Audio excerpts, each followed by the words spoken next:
Hi everyone, I'm Lalit Rajendran, a PhD student at Purdue University working with Professor Sally Bain and Professor Pavlos Vlahos. Today, I will introduce a reliability assessment methodology for PIV uncertainty quantification termed the meta-uncertainty.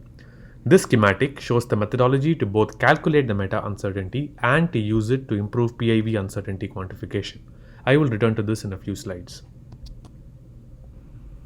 First, a brief background on uncertainty quantification. The uncertainty is defined as the interval around a measurement that is expected to contain the true value.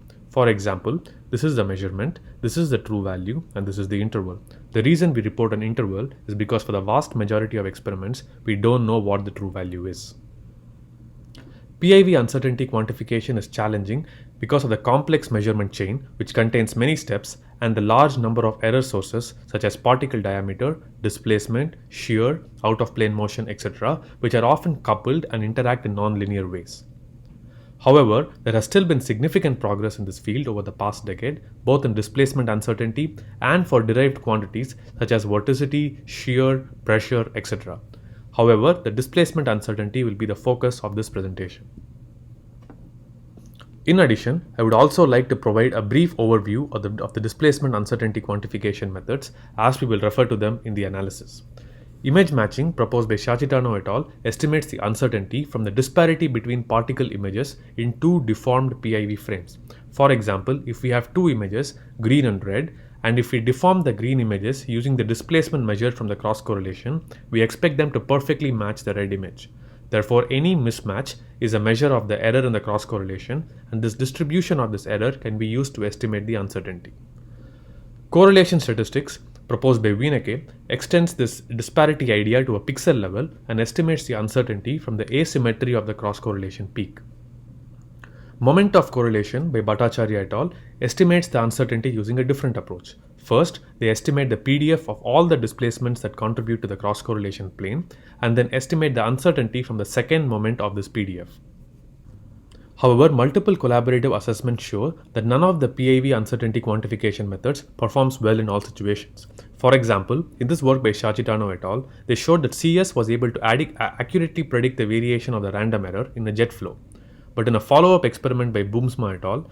On both the jet and a cylinder wake, they showed that CS underpredicts a random error.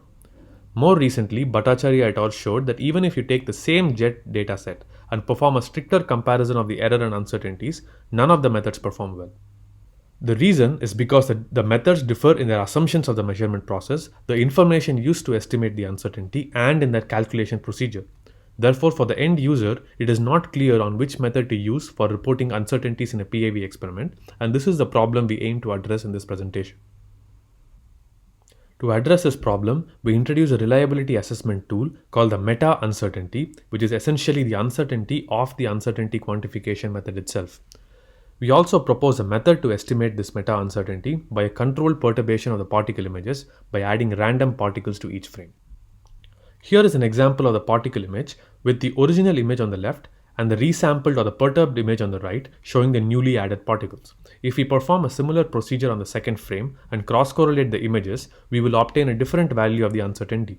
Now we can repeat this procedure several times by adding particles in different locations to obtain a distribution of uncertainties as shown here. We see that the distributions become broader with increasing levels of particle addition, and further that this behavior is unique to each uncertainty scheme. We can then condense these distributions by evaluating representative statistics such as the interquartile range or the IQR, and we can calculate the rate of change of IQR with particle addition. This slope gives us a reliability metric, and we say that a scheme whose IQR changes more with particle addition is less reliable. However, it should be noted that this behavior is for this particular image, and we could have a completely different trend for another image, and our method can account for this. Finally, the image perturbations should be chosen such that we do not change the SNR of the original cross-correlation plane.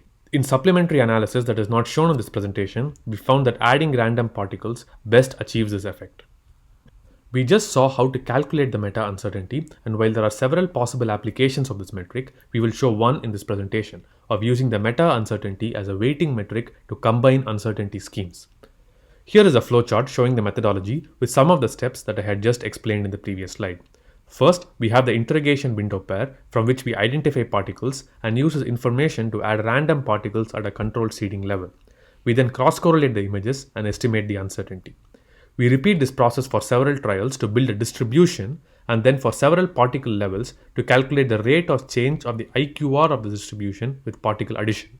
We then estimate a weighting metric that is inversely proportional to the slope and combine all the uncertainty schemes in a weighted average framework with a unique weight for each scheme. Next, we assess the performance of the uncertainty combination methodology with both planar and stereo PIV images. The images cover a wide range of canonical flows such as boundary layers, vortex rings, and jets, and contain both synthetic and experimental images. We perform the analysis in a Monte Carlo framework by selecting random grid points from each flow field and estimating the individual uncertainty, the combined uncertainty, and the error for each grid point. Here are the results from a total of 20,000 trials for planar PIV.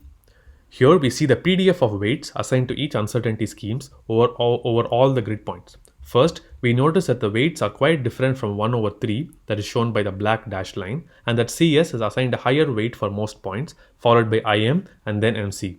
However, these distributions are quite broad, and there are certainly situations, such as here, where CS could be assigned a lower weight. Next, we look at the error and uncertainty PDFs from all the trials, with the individual uncertainty in blue, the error in black, and the combined uncertainty in orange. We have also indicated the RMS of each of these distributions using a solid line, and we expect that for an accurate uncertainty predictions, the RMS of the uncertainty should match the RMS of the error. From this plot, we see that the combined scheme provides the closest estimate of the error and is also able to account for the underprediction by IM and MC and the overprediction by CS appropriately. Here, we see the variation of this RMS with error sources such as displacement and shear, and see that compared to the black line that represents the RMS error, the orange circles are the closest and also provide an expected variation with the elemental error sources. Finally, this is the quantile comparison of the distribution. This is another new technique that we have developed that I do not have the time to cover in this presentation. But the basic idea is that we are comparing the entire distributions of the error and the uncertainties instead of just looking at the RMS values. And we again see that the combined uncertainty is able to best approximate the true error distribution. Here are the results from the stereo PIV dataset. We see a similar distributions for the weights for all the three velocity components, and this is also similar to the planar PIV results. For the error and the uncertainty distributions, we see that the combined scheme provides an improvement in the in-plane velocities u and v. However, it slightly overpredicts the out-of-plane component w. However, it should be noted that compared to CS, which is the worst performing scheme here, we have a 40% improvement in the performance. Finally, this is the quantile comparison of the distributions, and we again see that the combined scheme performs better for the in-plane components while overpredicting the out-of-plane component due to CS. In conclusion, we propose a reliability assessment methodology for PIV uncertainty quantification based on a concept called the meta-uncertainty. The meta-uncertainty measures the response of an uncertainty scheme to image perturbation, and we developed a method to estimate this by adding random particles to the two frames. We also propose an uncertainty combination methodology that uses the meta-uncertainty as a weighting metric and showed that this method outperforms the individual uncertainty schemes for both planar and stereo PIV datasets, especially in situations without a clear winner. This is the end of my presentation, and thank you for your attention.